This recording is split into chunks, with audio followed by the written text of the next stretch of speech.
Hello, it is Ryan, and we could all use an extra bright spot in our day, couldn't we? Just to make up for things like sitting in traffic, doing the dishes, counting your steps, you know, all the mundane stuff. That is why I'm such a big fan of Chumba Casino. Chumba Casino has all your favorite social casino-style games that you can play for free anytime, anywhere with daily bonuses. So sign up now at ChumbaCasino.com.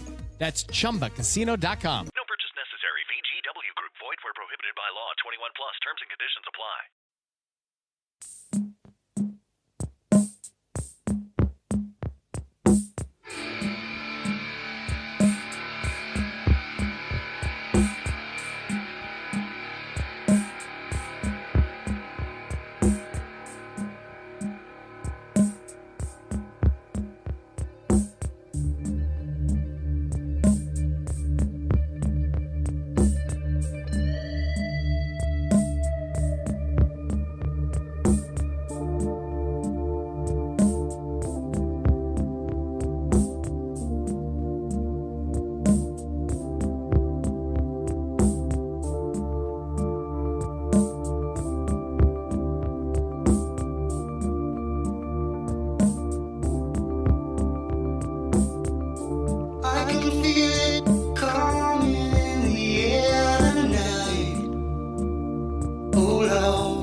Hey everyone, and welcome back to Exposed, Scandalous Files of the Elite. I'm your host, Jim Chapman, and we are back with the 6th episode in this War Machine series. Now, I have went through 5 of these episodes, played you the majority of the testimony that was important, and I'm just going to summarize the rest of this thing so we can get this wrapped up so we can move on to the next subject in the Bad Boy series. The last time that I left you, Christy Mack had testified to the prosecution.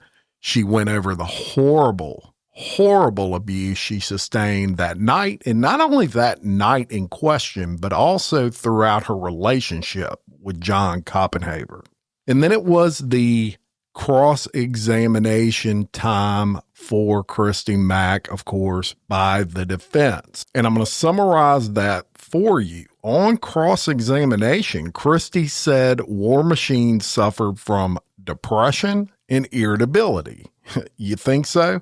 Defense attorneys asked Christy questions about her appearance, and they even questioned why she had worn a high-collared shirt when the prosecution was questioning her. And then when the defense, it was their turn to question her, she was exposing her neck. And the defense attorney actually asked her if she was attempting to cover up her tattoos, and she said no.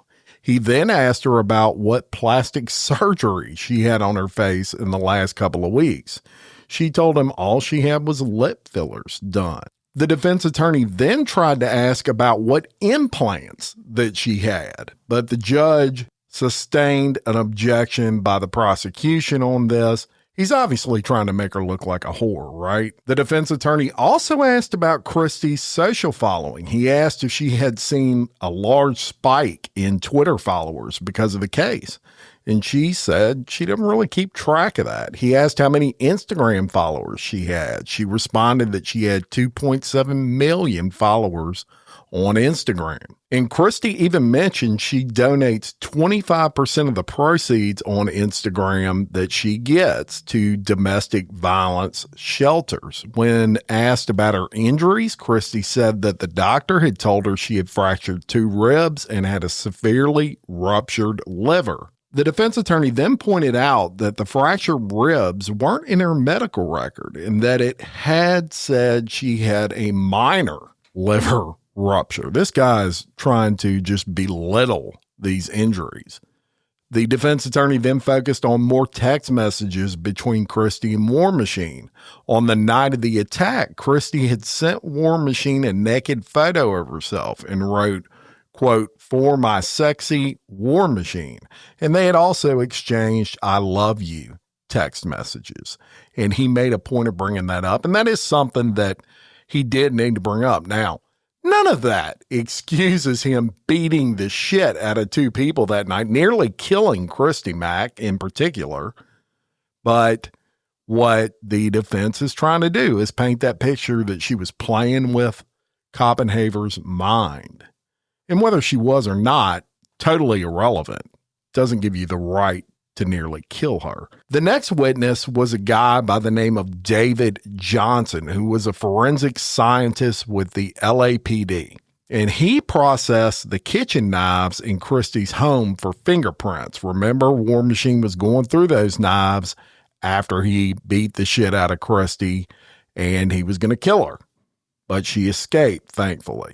He did say he was unable to get any prints off of those knives, and he said it's rather common and might be due to the smooth plastic knife handles. Then a female by the name of Jessica Avocado, who is a forensic scientist with the LAPD, she testified, and she said she found a full DNA profile from War Machine on a swab taken from the crime scene. His DNA had also been found on a t-shirt that had been found at Christy's house. The next witness was a man who handled Christy's social media accounts, including Google+.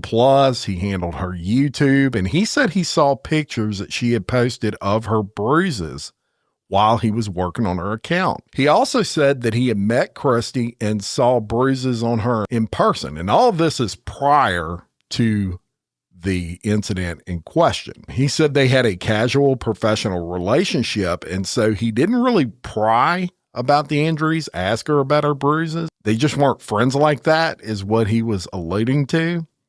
But he did say that he talked to others about it who had known her, and they told him it was well known that she was in an abusive relationship. He said that he knew Christy kept photos of her injuries in a secret folder on her computer labeled private. He said that although he and Christy had a professional relationship at first, they are currently, and while he's testifying, he's saying this, she's like a sister to him. He said that he wished he could have done more to help her. A crime scene analysis by the name of William Spies. He's with the Las Vegas Police Department. He took photos of Christy's injuries and he walked the jury through more graphic photos of those injuries. And he said she was pretty messed up, in his word, in that he couldn't even communicate how horrible her injuries were correctly. Just couldn't find the words. Some associates of Christy's also testified, although they requested to remain anonymous. They said that they knew about the abuse and that they had even told War Machine that he needed counseling, but they said he refused. He said that it was, quote, for pussies.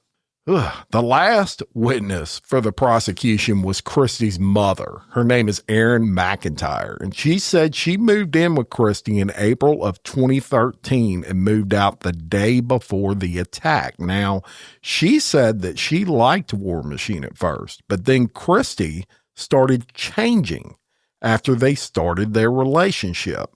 She said Christy had always been independent, but that it slipped away once she had met War Machine.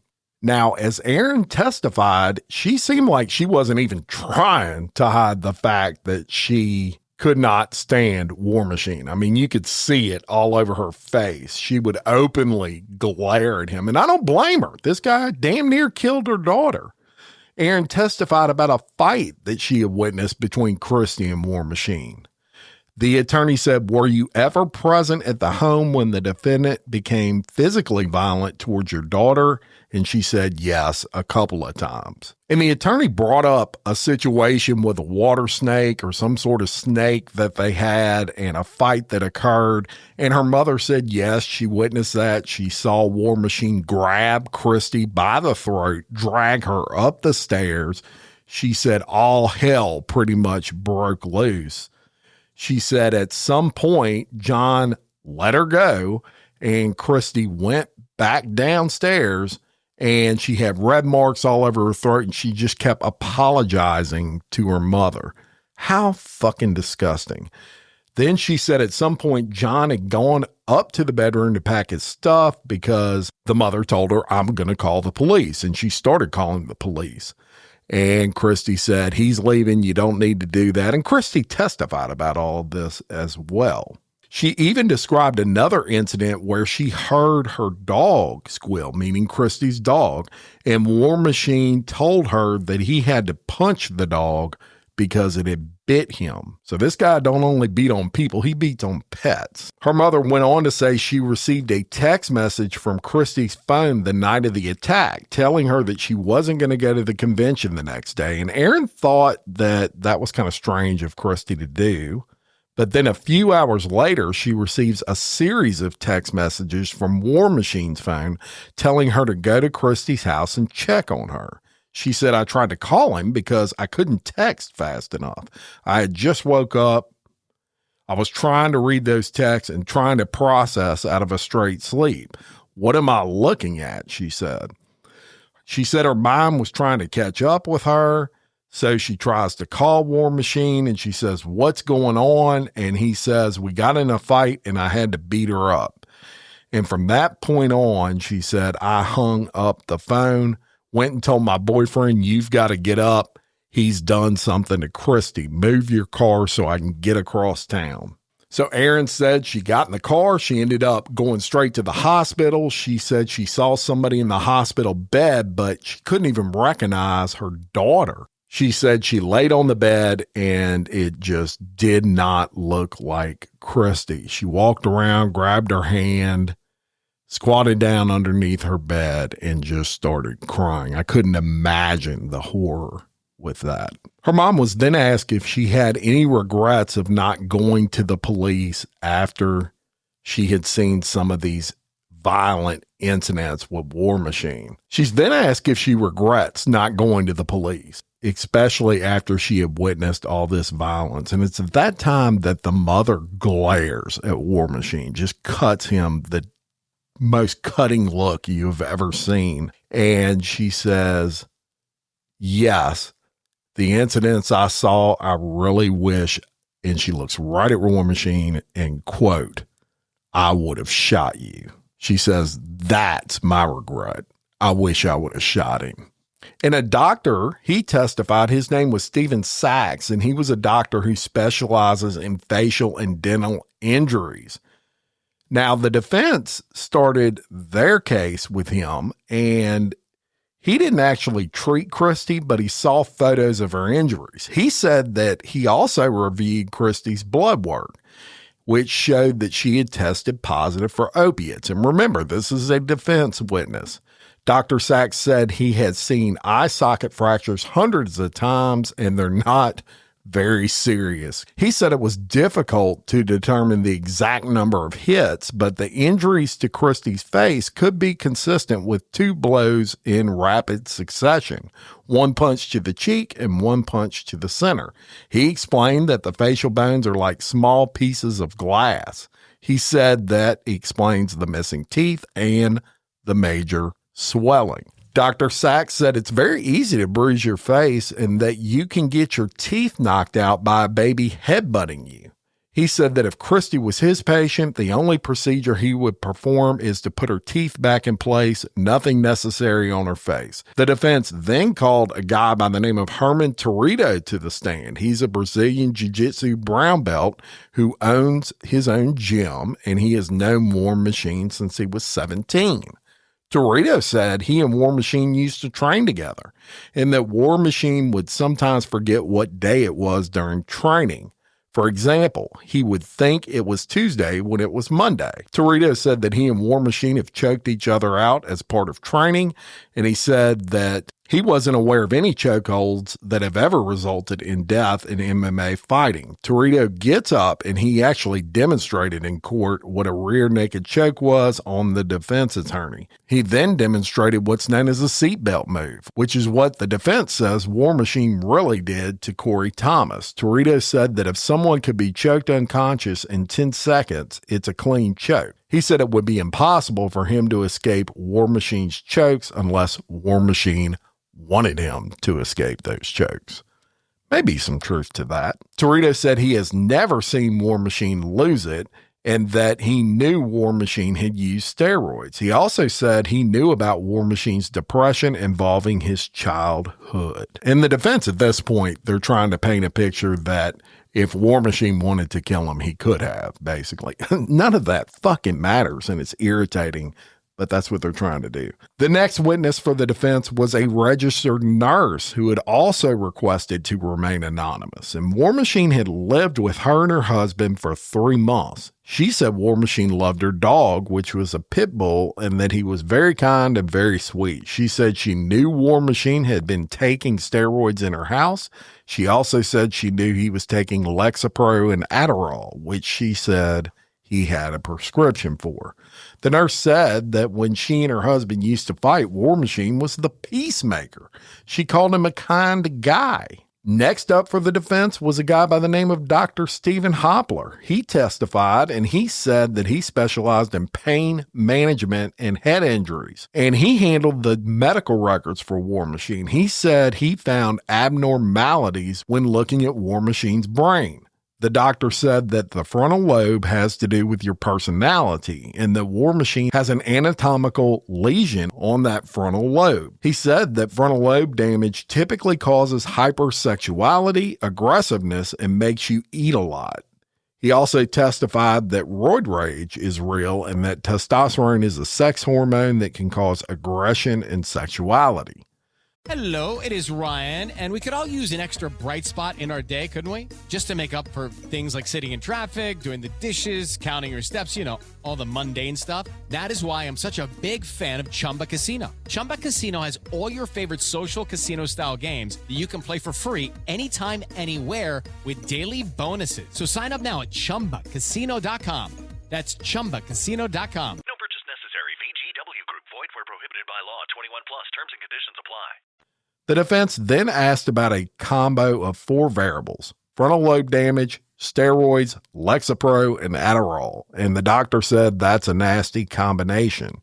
Now, on cross-examination, the doctor said he never saw War Machine as a patient, but that he's just talking in general terms. And what they're trying to paint a picture of there is that War Machine's fighting career, maybe he had some damage to his brain. There's a lot going on right now with football and the brain injuries that are occurring.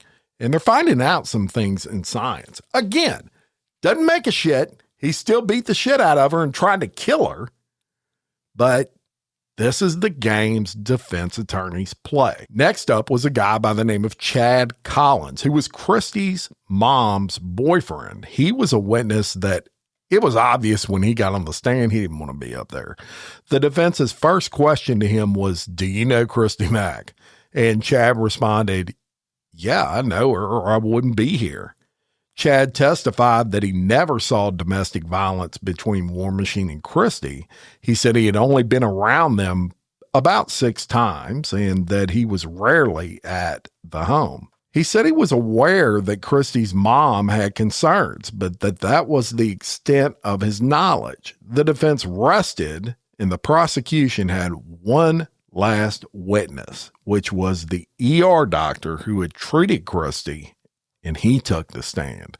And he said that Christy had 2 broken bones in her nose, another on her face, and a lacerated liver. He said that Christy also had blood in her urine. And so at first he thought she had a lacerated kidney, but she didn't. I mean, you can't beat the shit out of someone without killing them any worse than War Machine did. So at that point, the jury, which consisted of 8 women and 7 men, they started deliberations. And that was on a Friday, March 17th. Now, by 11:30 Monday morning, they reported they were in agreement on 32 of the 34 counts, but they were deadlocked on 2 of them. They were told to continue until shortly after 1 p.m., when they announced that they were finished deliberating. The verdict gets announced, and War Machine is found guilty on 29 counts, including sexual assault and battery constituting domestic violence.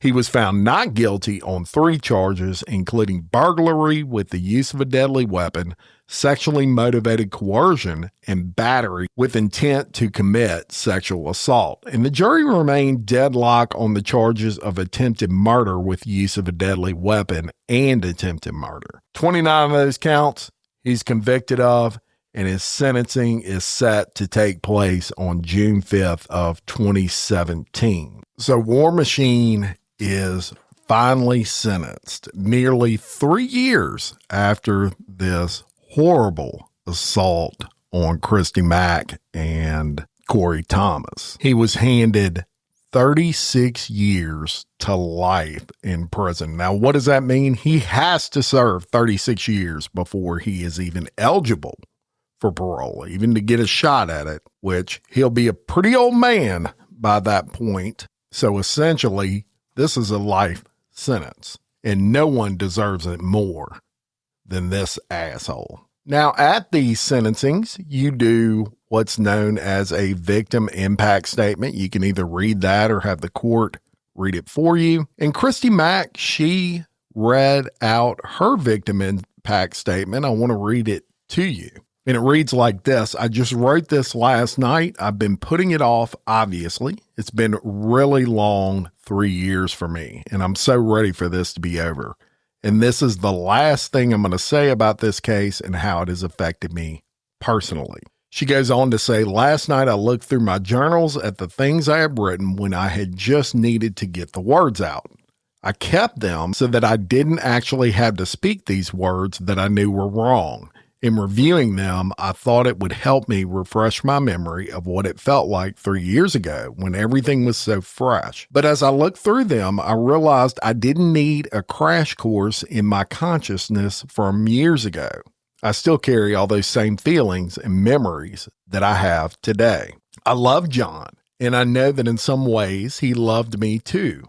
We were far from a conventional couple in an ordinary relationship. We didn't have normal jobs. We didn't keep normal hours. We had the opportunity to spend copious amounts of time together, and we shared every aspect of our lives with the entire world. When we met, I wasn't looking for a relationship or any sort of companionship at all. I was sick the day we worked together. He seemed genuinely concerned for my well-being and continued to check on me for days after. When I felt better, he made plans to see me in Las Vegas, and after the first 3 months that we were together, things were beautiful. He was so interesting to me. He was full of energy and so passionate about everything. I was drawn to his tenacity, and Jon was different than anyone I had ever known. After the first few months, things began to change. It started with just a slap and rapidly became exponentially worse. I've had my head split open from somersaulting into a fireplace. I've experienced being lifted from my throat countless times, choked unconscious, or dragged around by my head. I've been punched and kicked, smothered and bitten. I've been raped and tortured. I remember taking a breath for a scream only to be met with a hand over my nose or mouth, not knowing if I would ever be able to breathe again. It's the most terrifying experience of my life, and I was met with this more times than I can count, and I still cry every time I think about how it feels. I flinch when anyone puts their hand near my nose. I hold my breath when I hear an unfamiliar noise. I become nearly inconsolable when I hear parents chastise their children because they're just saying words that I would hear from my abuser, constantly berating me, asking me what I was sorry for, asking me why I was crying, asking me why I had to do these actions. He hit me or smothered me until I stopped crying or passed out. Now I feel uncomfortable around men or people in general. I don't leave my house unaccompanied, if at all possible. I've shortened my list to about 5 trusted people, so that means not leaving the house for days or weeks at a time. I began going to the gym recently and have gotten a trainer as a way of getting out of my house because I know that's not a way to live. I would say these things because I feel like I should generally be safe in my house, but that's not true. I've had the police come out more than once for not knowing if the noise I heard was something benign or if somebody was trying to kill me. I can't function in a normal way daily anymore. I don't see my friends and I don't have relationships. My family has noticed a difference in me and have experienced their own changes. My mother moved to Las Vegas with me when I came here from Indiana. She lived with me and watched my relationship with Jon from the beginning. When I went to the hospital, she truly felt responsible and blamed herself for not reporting the abuse that she had witnessed. As I lay in the hospital bed, she came and I told her not to cry. I hadn't seen myself, but I knew I was bloody. From that day, we both lost about 30 pounds each. We become instantly afraid of our surroundings and we never feel truly safe. Over the years, I've tried to regain my independence. I live alone now with an advanced security system, and I get to travel sometimes, though never alone. If I go more than 12 hours without speaking to my mother, she fears the worst. She has to make sure I haven't been forcefully taken and beaten again. I would say it's an irrational fear, but after years of being told he would send people after me, I don't feel like it's a stretch. Since the day I was able to see the screen on my tablet, I was met with messages and emails detailing what he should have done to me. I was told he should have finished the job and killed me. I was told I was nothing but a whore, and I got what I deserved. It was even implied by the defense team that it wasn't that bad and that I was just doing it for attention. The tweets came in droves on how he should have beat and raped me since he hadn't completed the task. I live in constant fear of these things coming to fruition and others acting on this belief that he's done nothing wrong. The only positive that I can mention that came from this experience are all the people that I've been able to help. I did not expect so many letters and messages and emails telling me their stories and sharing their most intimate parts of their lives with me. After I left the hospital, I spent hours every day reading these messages and taking on all the deep emotion that they had put into their words to me. It will be with me for a long time, remembering all the terrible things these people have experienced and all the cruelty and hatred in the world. I reached the realization that I could have and I would have died. I don't know why I got up. As I lay on the floor, beaten and bloodied, I felt nothing. I was totally numb. I could have laid down and died and felt nothing when he had gotten that knife. But I took those letters as a sign that I could truly help others with my experiences. Years later, now, people tell me how much seeing my story unfold and seeing me stand up to my abuser has helped them. I can't tell you how many women, men, and even children have reached out asking for resources and advice. Some of them just wanting to be heard and share their hardships with someone who understands. This is something that motivates me every day and makes me continue to share my life even when it becomes nearly unbearable. It's hard to tell people how much it hurts to hear the cruel things that people say to me every day and how hard it is dealing with the triggers or even being alone in my own home. I don't get to share my true thoughts or feelings a lot or talk about the way this has affected me personally. I feel like I have to stay strong for every woman that draws inspiration to leave their abusive situation and find ways to move on. Every day is a chance to try and improve myself, work toward my mental health, and improve my relationship with everyone around me. I am still a work in progress. I don't know how long he deserves to be in prison. I don't know how much time would make me feel good or would make me feel right. When we were in talks before this trial even began with the plea deals, Miss Bluff asked me if 16 years felt sufficient. I thought about it and I said I could build a really good life in 16 years. Hello, it is Ryan, and I was on a flight the other day playing one of my favorite social spin slot games on ChumbaCasino.com. I looked over at the person sitting next to me, and you know what they were doing? They were also playing Chumba Casino. Everybody's loving having fun with it. Chumba Casino is home to hundreds of casino-style games that you can play for free anytime, anywhere. So sign up now at ChumbaCasino.com to claim your free welcome bonus. That's ChumbaCasino.com and live the Chumba life. Sponsored by Chumba Casino. No purchase necessary. VGW Group. Void where prohibited by law. 21 plus. Terms and conditions apply. How do you really put a time on a life lived? I don't know if my life will feel complete in 12 or 20 or even 30 years, and neither do you. But I do know that when he gets out, he will kill me. The outcome today isn't my decision, but I've trusted the court to go through this whole process, and I hope that the justice system won't let me down after all these years of being a victim. I would really like to be able to say to everyone that they can trust in the justice system and they should press charges against their abuser.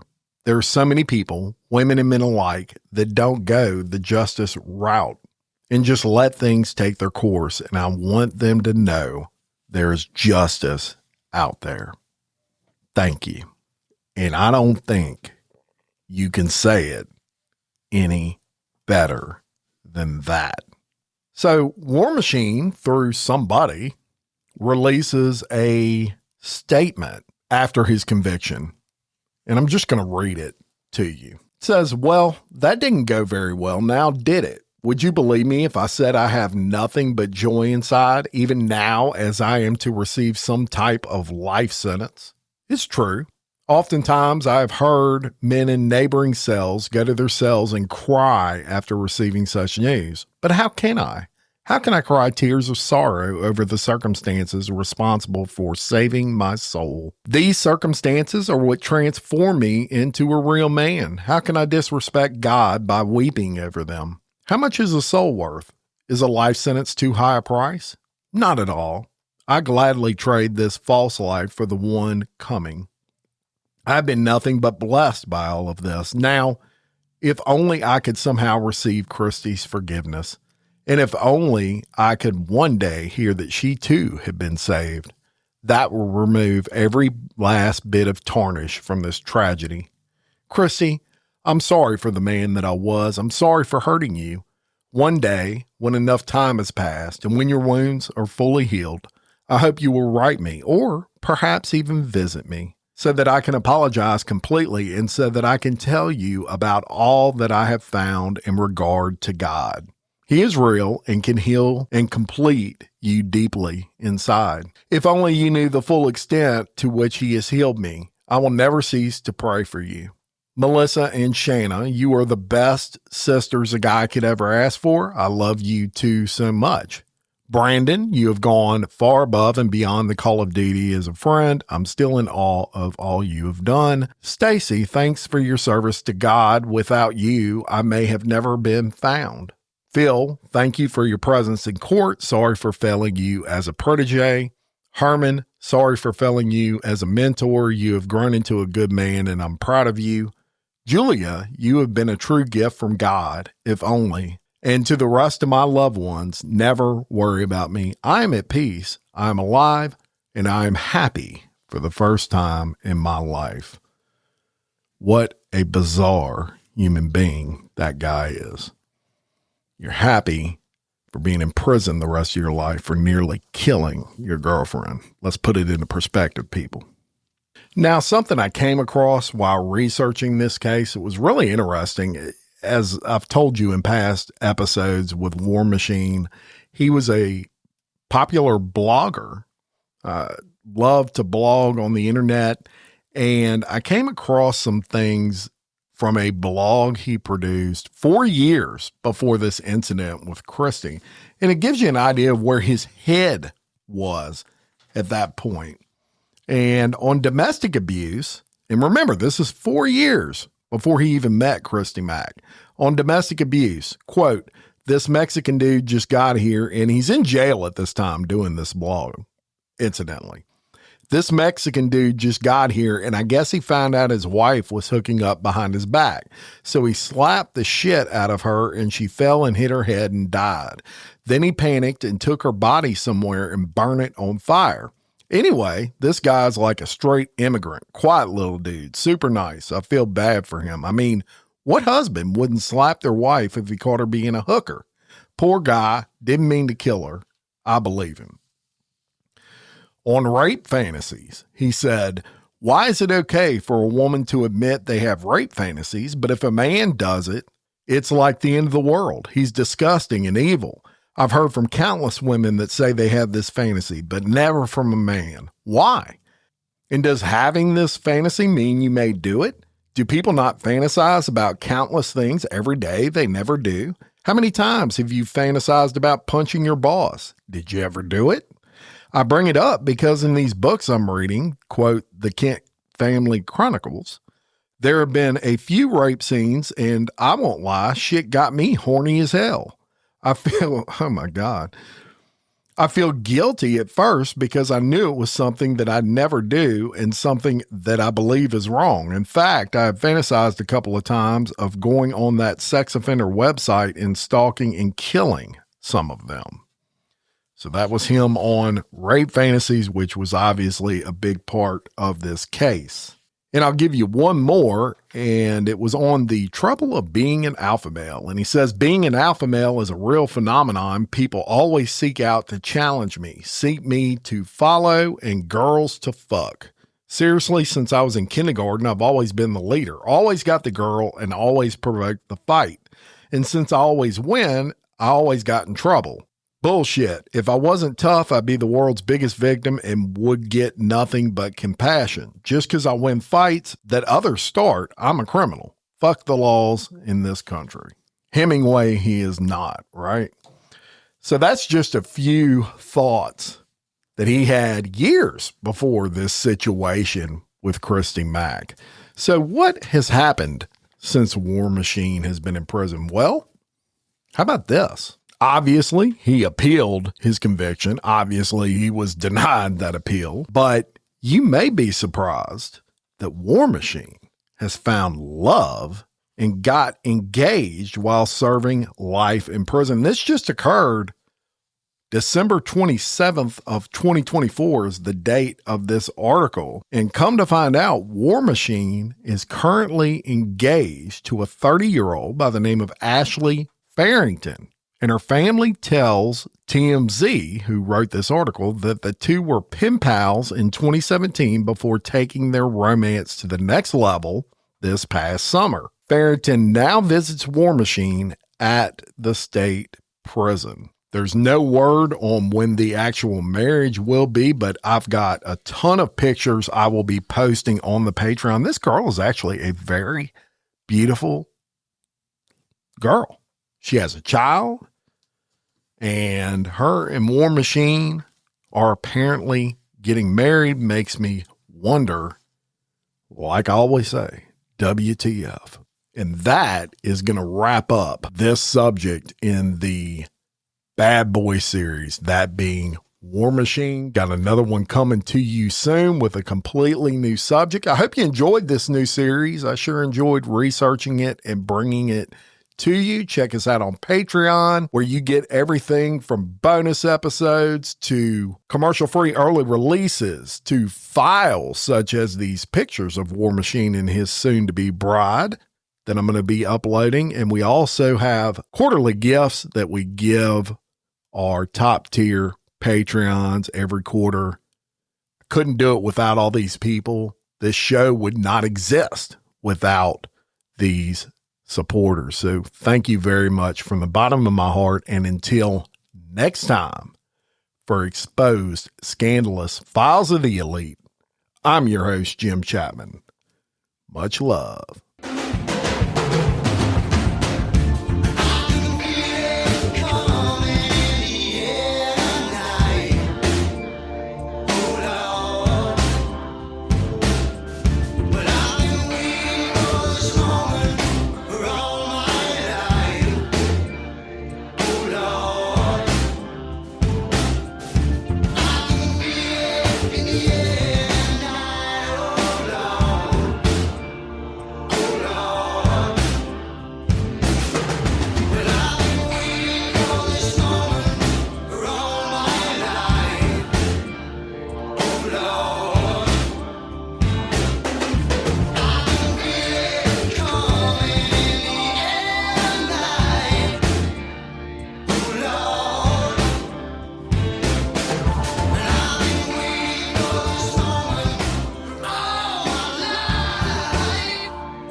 Hello, it is Ryan, and I was on a flight the other day playing one of my favorite social spin slot games on ChumbaCasino.com. I looked over at the person sitting next to me, and you know what they were doing? They were also playing Chumba Casino. Everybody's loving having fun with it. Chumba Casino is home to hundreds of casino-style games that you can play for free anytime, anywhere. So sign up now at ChumbaCasino.com to claim your free welcome bonus. That's ChumbaCasino.com and live the Chumba life. Sponsored by Chumba Casino. No purchase necessary. VGW Group. Void where prohibited by law. 21 plus. Terms and conditions apply.